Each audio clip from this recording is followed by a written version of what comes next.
بسم الله الرحمن الرحيم الحمد لله رب العالمين والصلاة والسلام على سيد المرسلين وعلى آله وصحبه أجمعين أما بعد فقد قال الله تعالى في القرآن المجيد إنك ميت وإنهم ميتون وقال الله تعالى وما محمد إلا رسول إلى آخر الآية رب اشرح لي صدري ويسر لي أمري واحلل عقدة من لساني يفقهوا قولي سبحانك لا علم لنا إلا ما علمتنا إنك أنت العليم الحكيم فسهل يا إلهي كل صعب بحرمة سيد الأبرار السهيل اللهم صل على محمد وعلى آل سيدنا محمد وبارك وسلم جزا الله عنا محمدا صلى الله عليه وسلم بما وأهله رب ارحمهما كما ربياني صغيرا اللهم اغفر لهما وادخلهم بالجنة الفردوس بغير حساب ولا سابق عذاب.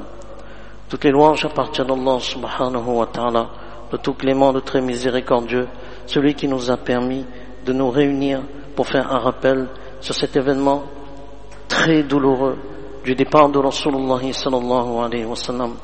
Chers frères en islam, imaginons un instant, on fait un retour dans le passé, dans ce moment critique où les compagnons radiyallahu anhum, nous avions vu à travers leur description de Rasulullah sallallahu alayhi wa sallam, comment ils ont vécu la description, la vie de Rasulullah sallallahu alayhi wa sallam, comment ils ont aimé Rasulullah sallallahu alayhi wa sallam, un amour, subhanallah, un amour qui est tout à fait légitime parce que Rasulullah sallallahu alayhi wa sallam, c'est celui qui a été l'intermédiaire de leur délivrer, de les délivrer du feu de l'enfer, de leur apporter la lumière. Rasulullah sallallahu alayhi wa sallam, dans sa description physique, c'était une lumière. Rasulullah sallallahu alayhi wa sallam, dans ses traits de caractère, c'était une lumière. Imaginons un être très cher qu'on voit tous les jours, plus qu'un être, plus qu'un membre de la famille, celui qu'on côtoie chaque jour, celui à qui on demande des conseils, celui qui nous oriente et celui qui nous permet d'une situation mondaine de transformer cette situation mondaine en une situation spirituelle et d'investissement pour l'au-delà, celui qui nous fait gagner l'au-delà à travers ce monde, celui qui nous montre que l'islam et son enseignement ne rejettent pas la nature humaine, mais celui qui nous montre que Rasulullah sallallahu alayhi wa sallam, il n'y a que le bien. Il n'y a que le bien. Et cet événement, subhanallah, a apporté, Allahu Akbar, un tel mouvement de tristesse que les compagnons, radiyallahu anhum, ils ne savaient plus que faire. Qu'est-ce qu'il faut faire? Comment inhumer Rasulullah sallallahu alayhi wa sallam? Où l'enterrer? Comment faire sa salat de janaza? Qui va faire sa salat de janaza? Qui va donner le bain mortuaire à Rasulullah sallallahu alayhi wa sallam? Et le début de la maladie de Rasulullah sallallahu alayhi wa sallam commence par un mal de tête. Hazrat Aïcha radiyallahu anha, une des épouses de Rasulullah sallallahu alayhi wa sallam, là où Rasulullah sallam se repose, elle voit que Rasulullah sallallahu alayhi wa sallam, son état est en train de se dégrader. Lorsque maintenant Rasulullah sallallahu alayhi wa sallam se trouve chez Maïmouna radiyallahu anha, là son état s'aggrave encore plus. Et c'est là où Rasulullah sallallahu alayhi wa sallam demande à Maïmouna radiyallahu anha et tous les autres épouses l'autorisation, regardez, il y a beaucoup de leçons, subhanallah, l'autorisation à ses épouses de rester chez Hazrat Aïcha radiyallahu anha. Et c'est là où Rasulullah sallallahu alayhi wa sallam va passer ses derniers instants, ses derniers jours auprès de Hazrat Aïcha radiyallahu anha. La maladie de Rasulullah sallallahu alayhi wa sallam, qui commença par un mal de tête, a duré 12 à 14 jours. Et nous savons tous que Rasulullah sallallahu alayhi wa sallam est décédé un lundi. Écoutons bien, un lundi. Donc le jeudi précédent, le lundi où Rasulullah sallallahu alayhi wa sallam est décédé, du mois de Rabiul Awwal, 11e année de l'Hégire, 632 du calendrier grégorien, mois de juin, là où Rasulullah sallallahu alayhi wa sallam, avec insistance, il va dire à Abu Bakr Siddiq radiyallahu anhu, toi tu as accompli la salat. Et Hazrat Abu Bakr Siddiq radiyallahu anhu, sur l'insistance de Rasulullah sallallahu alayhi wa sallam, parce que la présence d'un Rasul, d'un prophète alayhi salatu wassalam, on ne peut pas accomplir la salat, on ne peut pas devenir imam. C'est uniquement le prophète alayhi salatu wassalam. C'est là où, lorsque Isa alayhi salatu wassalam, il va retourner sur terre, lorsque Mahdi, il sera l'heure de Fajr, il va se mettre sur le musalla pour accomplir la salat de Fajr. Il entend un bruit, il se retourne, il voit Isa alayhi salatu wassalam, et dit c'est toi qui as accompli. Il dit non, pour montrer que ma prophétie n'est plus effective. Je ne viens pas en tant que prophète, je viens en tant que disciple de la communauté de Rasulullah sallallahu alayhi wa sallam. Donc Rasulullah sallallahu alayhi wa sallam va dire à Abu Bakr Siddiq radiyallahu anhu, toi tu as accompli la salat. Abu Bakr Siddiq radiyallahu anhu, sur insistance de Rasulullah sallallahu alayhi wa sallam, 17 salats consécutives, jeudi Isha jusqu'à lundi Fajr. Abu Bakr Siddiq radiyallahu anhu, il va accomplir ces 17 salats sous l'ordre de Rasulullah sallallahu alayhi wa sallam. Mona Zakir rahimahullah ta'ala, il dit, en d'autres occasions, lorsque Rasulullah sallallahu alayhi wa sallam commençait à tomber malade, Rasulullah sallallahu alayhi wa sallam lui a dit aussi occasionnellement de faire imam. Mais 17 salats consécutives, Hazrat Abu Bakr Siddiq radiyallahu anhu, il va accomplir la salat. Et c'est là où, lorsque Rasulullah sallallahu alayhi wa sallam se trouve dans la maison de Hazrat Aïcha radiyallahu anha, et c'est là où, sur les cuisses bénies de Hazrat Aïcha radiyallahu anha, Rasulullah sallallahu alayhi wa sallam, il regarde le plafond. Allahumma fi rafiqil a'la. Hazrat Aïcha radiyallahu anha, elle comprend, Rasulullah sallallahu alayhi wa sallam va partir. Il va partir. Pourquoi? Parce qu'elle se rappelle que lorsque Rasulullah sallallahu alayhi wa sallam était en bonne santé, il a dit un prophète alayhi salam ne quitte jamais ce monde tant qu'il n'a pas vu sa place dans le paradis et tant qu'on ne lui donne pas le choix de rester sur terre ou de quitter ce monde. Lorsque Rasulullah sallallahu alayhi wa sallam dit Allahumma fi rafiqil a'la, c'est le signe que Rasulullah a choisi de quitter ce monde. Et Abdurrahman radiyallahu anhu, lorsqu'il entre, la sœur, le frère de Aïcha radiyallahu anha, il était avec le miswak. Et là, Rasulullah sallam fait signe à Hazrat Aïcha radiyallahu anha qui observe Rasulullah sallam qui dit miswak de la tête. Et Rasulullah et Hazrat Aïcha radiyallahu anha va attendrir à ce miswak. Et Hazrat Aïcha radiyallahu anha dira que ma salive a été avec la salive bénie de Rasulullah sallam dans ces derniers instants. Et c'est là où nos ulama disent deux points très importants. Mullah Ali Qadi rahimahullah, il dit celui qui a l'habitude de faire miswak, Inch'Allah ta'ala, il quittera ce monde avec imam. Et Allahumma ar-rafiq al-a'la, les ulama disent toute parole qui dénote l'unicité d'Allah subhanahu wa ta'ala, Allah subhanahu wa ta'ala le fait entrer dans le paradis. Ce n'est pas obligatoirement de lire le kalima la ilaha illallah. Toute parole qui dénote l'unicité d'Allah subhanahu wa ta'ala est une parole acceptée par Allah subhanahu wa ta'ala, d'où l'entrée dans le paradis. Les dernières paroles de Mawlana Zakir rahimahullah ta'ala, c'était Ya Karim, Ya Karim, Ya Karim. Rasulullah sallallahu alayhi wa sallam, lorsqu'il regarde le plafond, il dit je désire être dans la haute compagnie. Et c'est là où Rasulullah sallallahu alayhi wa sallam rend l'âme. Hazrat Aïcha radiyallahu anha, ceux qui sont présents, ils ont compris que Rasulullah sallallahu alayhi wa sallam a quitté ce monde. Le lundi après Fajr, Hazrat Abu Bakr Siddiq radiyallahu anhu, il demande à Rasulullah sallallahu, je peux partir dans les faubourgs de Madina, parce qu'il voyait en apparence que Rasulullah sallallahu était bien. Donc lui il est parti. Donc le bruit, la nouvelle s'ébruite que Rasulullah sallallahu alayhi wa sallam a quitté ce monde. Aucun compagnon n'arrive à comprendre et à saisir cette nouvelle du décès de Rasulullah sallallahu alayhi wa sallam. Hazrat Omar radiyallahu anhu, il dit non. Shah Waliullah explique la réaction de Hazrat Omar radiyallahu anhu, qui est tout à fait une réaction légitime. Il dit attention à celui qui me dit que Rasulullah sallallahu a quitté ce monde. Shah Waliullah explique, rahimahullah ta'ala, que Omar radiyallahu anhu, il connaissait que Rasulullah sallallahu allait quitter. Comme tout être humain devait quitter ce monde. Mais Rasulullah sallam, il avait tellement de préoccupations qu'il est parti dans un état qu'on ne peut pas comprendre. Mais c'est là où Hazrat Abu Bakr Siddiq radiyallahu anhu, lorsqu'il arrive et qu'on a mis un voile sur le visage de Rasulullah sallam, imaginez, cher frère, un instant. Abu Bakr Siddiq radiyallahu anhu, Rasulullah sallam, quelle était leur relation, leur lien très fort. Abu Bakr Siddiq radiyallahu anhu, il embrasse le front de Rasulullah sallallahu alayhi wa sallam et dit wa nabiyya, ô prophète, wa safiya, ô ami sincère, wa khalila, ô prophète intime.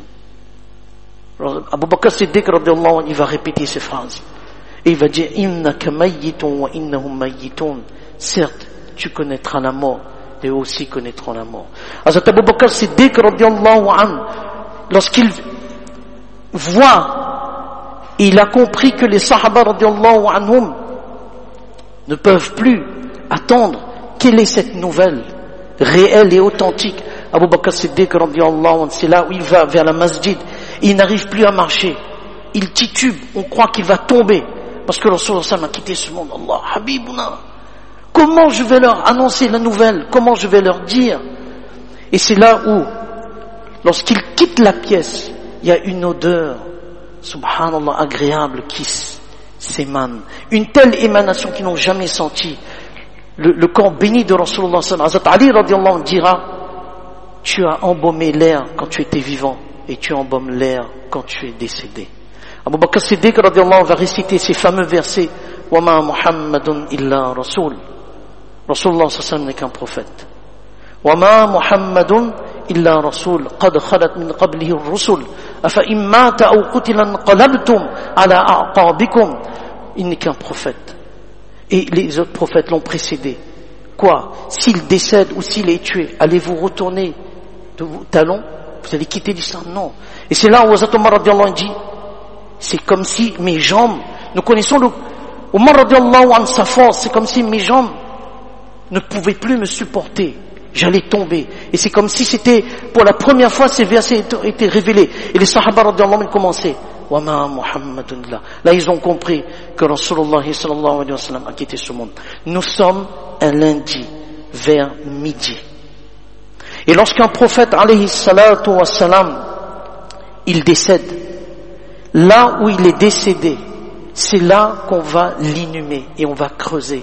C'est Abu Talha radiyallahu anhu, parmi les Ansar, parmi ceux qui ont aidé Rasulullah sallallahu alayhi wa sallam, Madinatul Munawwara, qui va creuser. C'est lui qui. Et la tombe de Rasulullah sallallahu alayhi wa sallam sera comme on enterre ici. Les gens de Madinatul Munawwara, à l'époque, ils enterraient, ils faisaient une tranche au milieu dans la fosse, comme on enterre ici. Et c'est là où Abu Talha radiyallahu anhu, il va creuser. Et Abu Talha radiyallahu anhu, lorsqu'il va creuser, Moana Idris Kandahlawi rahimahullah ta'ala, il dit, lorsqu'un prophète décède, là où il décède, normalement c'est préférable de l'inhumer là où il est décédé. Mais il y a des exceptions et cela n'est pas contraire à la charia. Prenons l'exemple de Hazrat Yusuf alayhi salatu wassalam, qui est décédé en Égypte, mais dont le corps alayhi salatu wassalam se trouve à Jérusalem, en Palestine. Donc, et c'est là où maintenant, qui va laver Rasulullah sallallahu alayhi wa sallam? Qui va donner le bain mortuaire? Et c'est là, c'est la famille paternelle de Rasulullah sallallahu alayhi wa sallam qui va donner le bain. Hazrat Ali radiyallahu anhu, Abbas radiyallahu anhu, ses deux fils, Fadl, Al-Fadl radiyallahu anhu, Quthum radiyallahu anhu, accompagné de Oussama ibn Zayd radiyallahu anhu, accompagné d'un serviteur Salih al-Habashi, et on fait entrer un homme des Ansar, Aus ibn al-Khalawi radiyallahu anhu, qui va verser l'eau.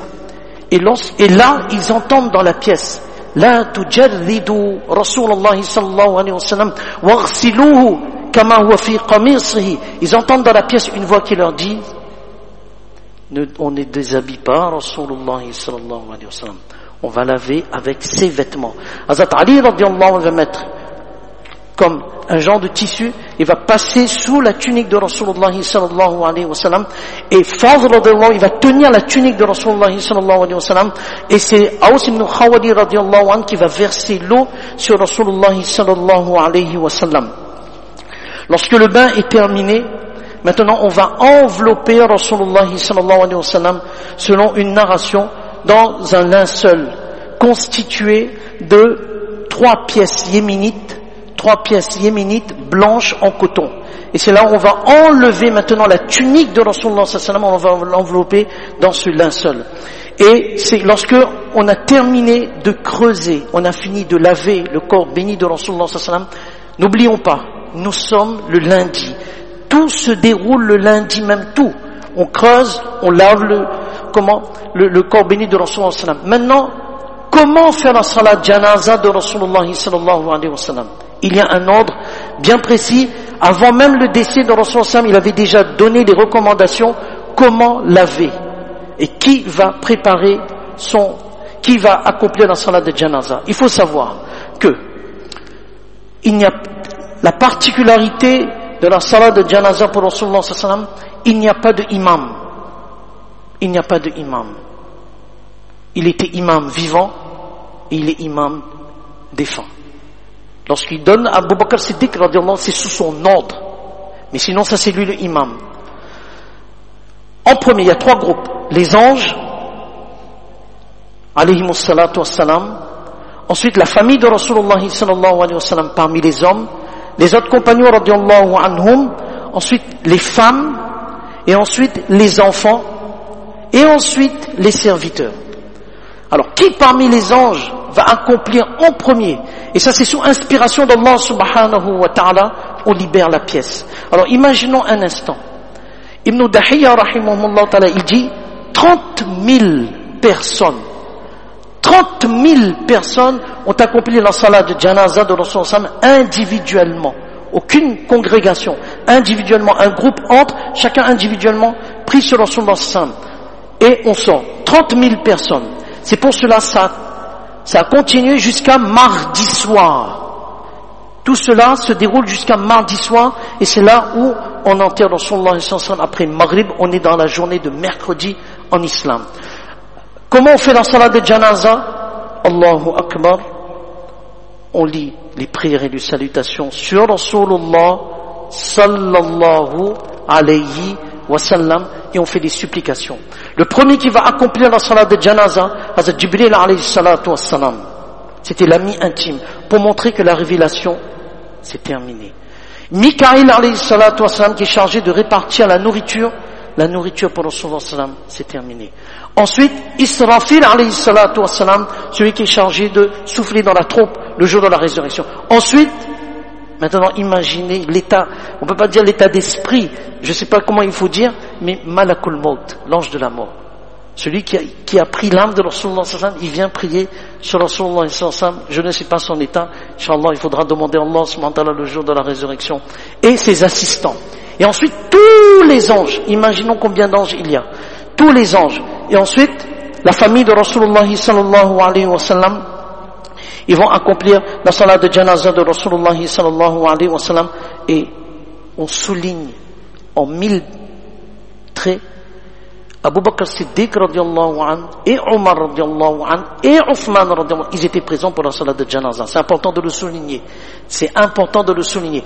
Abu Bakr Siddiq radiallahu anhu, il entre avec Hazrat Omar radiallahu anhu. Regardez la proximité des deux avec Rasulullah sallallahu alayhi wa sallam. Un groupe de Ansar et un groupe de Muhajir entrent avec et ils disent Assalamu alayka ayyuhan nabiyyu rahmatullahi wa barakatuh. Et c'est là où, lorsque les deux commencent individuellement, on fait la salat de janaza individuellement, Allahu Akbar. C'est là où les deux, je ne vais pas répéter les paroles parce que le temps est, mais ils vont dire des paroles exceptionnelles. Et tous les Muhajir, ceux qui étaient avec eux, ils vont dire Amin. Abu Bakr radiallahu anhu et Omar radiallahu anhu, tous les deux en même temps, sans que il y a une préparation. Tous les deux disent les mêmes paroles. C'est pour cela qu'ils sont enterrés près de Rasulullah sallallahu alayhi wa sallam. Ajib, subhanallah. Et les Muhajir et Omar radiallahu anhu, ils sont, Hazrat Abu Bakr Siddiq radiallahu anhu, ils sont, et imaginons, chers frères, wallah, imaginons un instant, quel est leur état d'esprit. Des compagnons radiallahu anhu, Rasulullah sallallahu alayhi wa sallam n'est plus là. Rasul n'est plus là. Celui qui on a tant aimé, on a tout donné. Habibuna, il n'est plus là.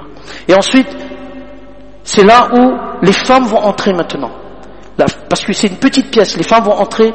Maintenant, toutes les femmes ont déjà prié. Ensuite, les enfants et les esclaves.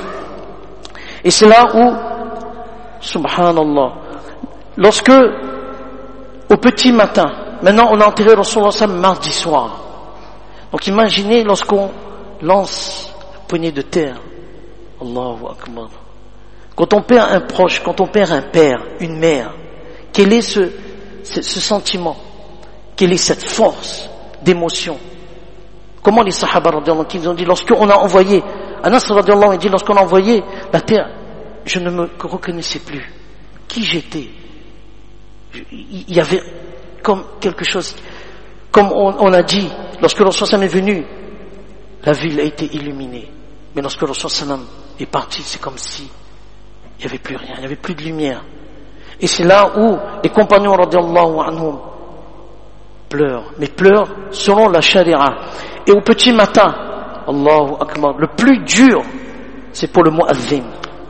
Le plus dur, c'est pour le muazzin. Hazrat Bilal radiyallahu anhu, qui demandait l'autorisation. Nous savons tous que le Rasul sallam avait donné l'ordre à Hazrat Bilal radiyallahu anhu, c'est toi le muazzin officiel de Medina. Mais Bilal radiyallahu anhu, par respect, il demandait toujours l'autorisation à Rasul sallam, est-ce que je peux donner azan? Et Rasul sallam disait, Alihna ya Bilal, apporte-nous ce confort par ton appel. Quand un Fajr arrive, je demande à qui l'autorisation? Le Rasul sallam n'est plus là. Alors lorsqu'il donne azan, subhanallah, lorsqu'il donne azan, arrivé ashhadu an la ilaha, quand il dit ashhadu an la ilaha illallah, ashhadu an la ilaha illallah, lorsqu'il dit ashhadu an, il n'arrive plus, et tout Madina pleure. Ashhadu an, il n'arrive plus à dire. Il dit à Abu Bakr, j'arrive pas, je bloque sur ces lignes, je peux pas. Tu peux donner quelqu'un d'autre. Dans une narration, est-ce que tu peux donner quelqu'un d'autre? Et c'est là où Bilal radiyallahu anhu, qui ne pouvait plus supporter l'absence de Rasulullah sallallahu alayhi wa sallam, il va demander à Abu Bakr Siddiq la permission d'émigrer vers Madinatul Munawwara, vers Sham, Damas. Il va quitter Madinatul Munawwara pour s'installer à Damas. En l'an 11 de l'Hégire, le Rasul sallallahu alayhi wa sallam est décédé. Jusqu'en l'an 15, Bilal radiyallahu anhu ne donnera pas azan. Il donnera pas azan. Il s'enferme. Mais il s'enferme non pas pour dire que pourquoi on a pris, non, il s'enferme par amour. C'est trop fort, le lien est trop fort, il n'arrive plus. Lorsqu'il est sur le point de décéder, son épouse dit, oh tristesse, tristesse. Bilal radiyallahu anhu dit, non, pas de tristesse, je vais rencontrer Habibuna sallallahu alayhi wa sallam. Jusqu'en l'an 15, où en l'an 15, Omar radiyallahu anhu lui dit, lorsqu'ils sont à Jérusalem, Bilal donne azan. Omar radiyallahu anhu insiste, Bilal donne azan. Lorsqu'il arrive à Ashhadu anna Muhammadan Rasulullah, et tout le monde pleure, tous les sahaba radiyallahu anhum, ils pleurent. Allahu Akbar. Et c'est là où c'était une brève description, comment Rasulullah, il y a beaucoup de leçons, mais lorsque Safiya radiyallahu anha, la tante de Rasulullah sallallahu alayhi wa sallam, elle a fait un poème, Lahfa nafsi wa bittu kal masloub, arqubu al-layla kal mahroub.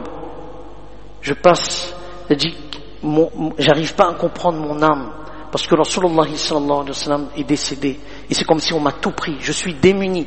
J'attends la nuit, mais j'attends comme quelqu'un qui est démuni, on a tout pris. Et c'est là où, lorsqu'on a hina lahfa nafsi wa bittu kal masloub arqubu al-layla fi'lat al-mahroub, il dit, j'attends la nuit et j'aurais souhaité que la mort me prenne. J'étais souhaité que la mort me prenne. Lorsque je suis parti vers les maisons de Rasulullah sallallahu alayhi wa sallam, des épouses, j'ai vu que ces maisons étaient vides. Rasulullah sallallahu alayhi wa sallam n'est plus là. Et c'est pour cela on termine par, alors Rasulullah sallallahu alayhi wa sallam est décédé un lundi. Imam Bukhari rahimahullah ta'ala, Imam Nasai rahimahullah ta'ala, ils ont établi un chapitre pour montrer que pour eux, décéder un lundi, c'est meilleur que décéder un vendredi. Pourquoi? Parce que celui qui a énoncé les vertus de quitter ce monde un vendredi, lui-même, il a quitté ce monde un lundi. Et Imam Tirmidhi rahimahullah ta'ala, il dit, il est permis en islam de souhaiter de mourir un lundi, et il encourage même le fait de souhaiter de quitter ce monde un lundi. Allah subhanahu wa ta'ala nous donne tous la compréhension de ce qu'on vient de dire.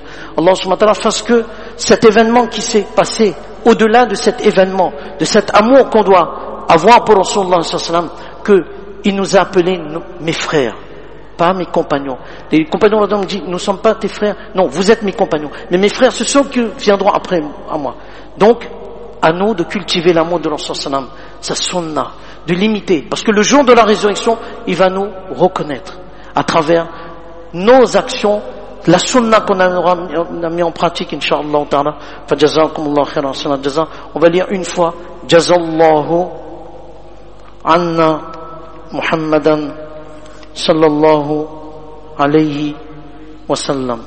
فجزاكم الله خير أحسن الجزاء في الدارين.